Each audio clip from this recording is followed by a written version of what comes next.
Henry and Gretchen, the Beginnings. Once upon a time, there were two frogs named Henry and Gretchen. They lived in the North Woods by a small, beautiful pond. This is their story, as told by the author Vance T. Carolin, illustrated by Lainey M. Meese, and read by Grandma Barbara. Our story begins in the North Woods, which lies in northern New York State in the Thousand Islands region. It is a beautiful wooded area of maples, oaks, pines, and of streams, ponds, and lakes.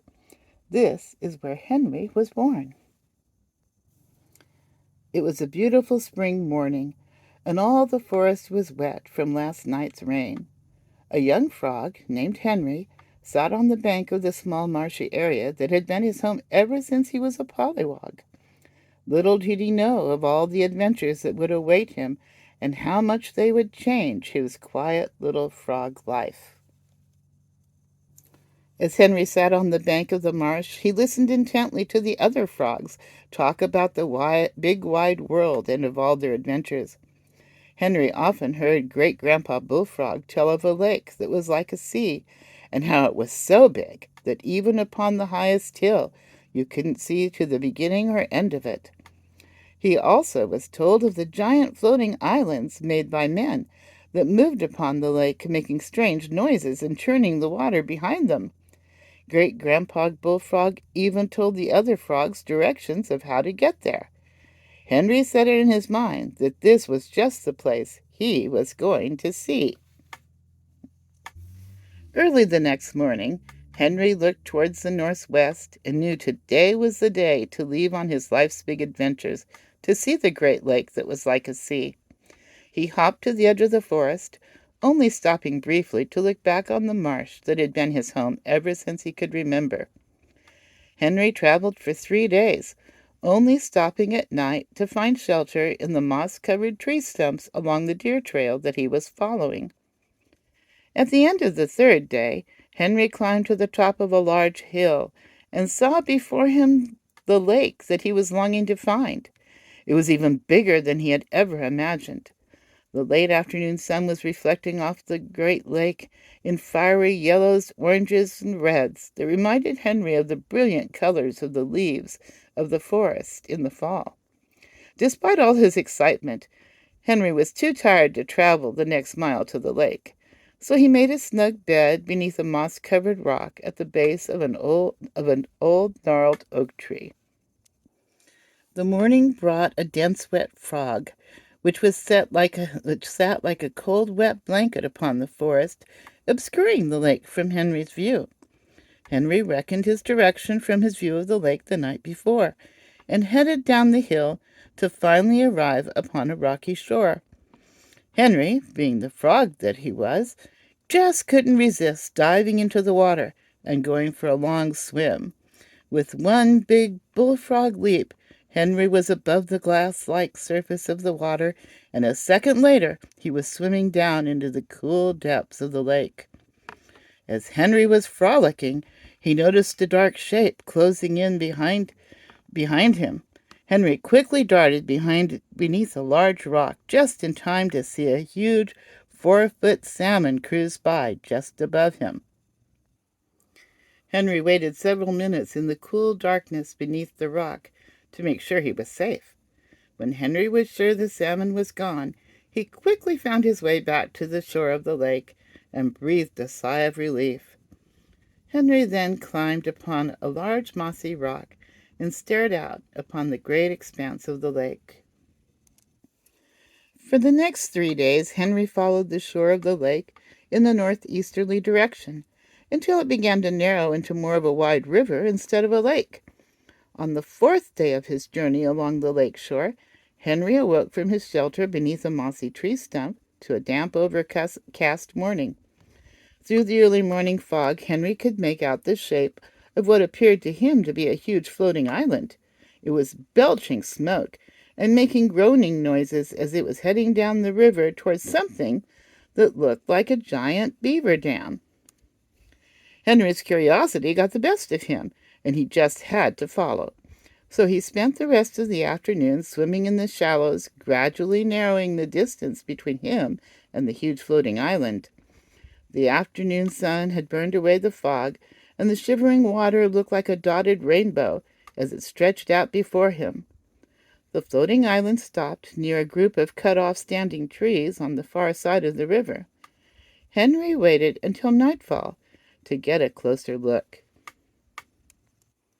As twilight sent its fleeting rays across the river, Henry swam as quickly as he could across the narrow distance and rested himself among a group of small moss-covered rocks. He was tired, but very grateful that no hungry salmon had spotted him and tried to make a meal of him. Once he was rested, he jumped back into the water and swam to the base of the floating island, and seeing no easy way to climb up directly, Henry spied an anchor chain, and in the moments he was climbing higher and higher in the misty darkness. As Henry neared the top, he popped through the anchor chain hole and found himself on the deck of a ship. But Henry didn't know it was called a ship. Suddenly, Henry heard footsteps, took 3 large bullfrog jumps, and quickly hid himself beneath the loose cover of a nearby lifeboat, where he stayed for the remainder of the cool, damp night. Henry awoke to the sound of men's voices and felt a slight rocking movement in the bottom of the lifeboat. As he poked his head out from under the cover into the morning sunlight, he discovered that his floating island was moving down the river at a good clip, and that he was nowhere near where he was the night before. Henry grew pale, wondering what he had gotten himself into, and what he was going to do from here. Surveying his surroundings, Henry noticed that the lifeboat was lower at one end and had filled with a small pool of rainwater that had leaked in from beneath the worn cover. Henry consoled himself with the thought of, "At least I've got water," just before he spied several large juicy bugs at one end of his lifeboat, which shortly became his breakfast. Henry spent the next month under the cover of the lifeboat, only coming out under the cover of darkness. He wondered where he was going and when he was going to get there. Yet he reveled in his adventure of going out to see the wide world and dreamed of tomorrow. Time passed, and one morning Henry awoke to the sounds of people and machinery. He could smell the aroma of 100 new smells, and heard the voices of the men on the deck, and watched them bustling in a flurry of activity. Henry continued to secrete himself in his faithful lifeboat until dark, when the sound of voices hushed and the sound of machinery stopped. Henry peered carefully from under the lifeboat cover, and then with one giant bullfrog leap jumped over the side of the ship into the dark water below. Henry quickly swam for the shore, feeling safely swallowed up by the night, and then rested on the rocky shore, the brackish water stinging his eyes slightly. He found a damp place in a hollow log and went to sleep. As the sun rose in the sky, flooding the green landscape with its golden rays, Henry awoke. In some ways, the scenery looked much like home. As Henry began to explore the landscape, he came upon some of the largest, sweetest blackberries that he had ever seen in his young frog life. They tasted so wet and juicy in his big frog mouth. As he surveyed the beautiful wooded landscape, Henry thought, "What a great adventure!" At last Henry was beginning to discover the kinds of adventures that Great-Grandpa Bullfrog talked about, and young Henry had only dreamed of. Henry traveled all morning, exploring the lush forest, until at last he decided to take a swim in a small creek that flowed under a bridge near a smooth dirt road. He dove into the cool water, and as he shot up onto the surface on the marshy shoreline, he suddenly came face to face with another bullfrog. He startled her, causing her to jump into the water, and bobbing to the surface, she said, "That's a fine way to introduce yourself," in a wonderful German frog accent. Henry replied, Sorry, I was just enjoying the creek so much that I forgot to look where I was going." "Oh, by the way, my name is Henry. What's your name?" She replied, "My name is Gretchen. I can tell by the way you talk that you are not from around here. Where are you from?" Henry introduced himself, told Gretchen all about his life in the North Woods, great-grandpa Bullfrog, and all of his wonderful adventures. Gretchen told him all about Germany and her life in the small pond near the cold creek. As Gretchen talked on, Henry was delighted because he realized that he had just made a new friend. During the summer that followed, Henry and Gretchen had fun times and wonderful adventures. They swam and played every day and enjoyed the sweet, juicy blackberries that grew along the creek until they almost ate themselves sick. But little did they know that their greatest adventure was yet to come. One day, while Henry and Gretchen were relaxing in the green, green grass near the dirt road that crossed the cold creek, they heard the sound of galloping horses' hoofs coming their way. Within moments, a caped rider appeared from the forest, crossed the bridge, and headed for a low-hanging tree that Henry and Gretchen knew was just around the corner. Sure enough, the large, low-hanging limb snagged the rider from his horse, and Henry and Gretchen heard him hit the ground with a soft thump and a big cloud of dust. They hopped up to look over the situation. As they hopped up to look over the situation, they could clearly see that the rider was knocked out cold, while his faithful steed, noticing his missing rider, sheepishly walked up to see what had happened. Well, Henry and Gretchen, being the frogs that they were, knew that water helped nearly everything. So they headed for the creek and filled their mouths with as much water as they could hold, which, in the case of a bullfrog, can be quite a bit. Returning to the rider, they emptied the water out on his face and hoped that it would somehow revive him. In a few minutes, the gray-haired rider began to stir.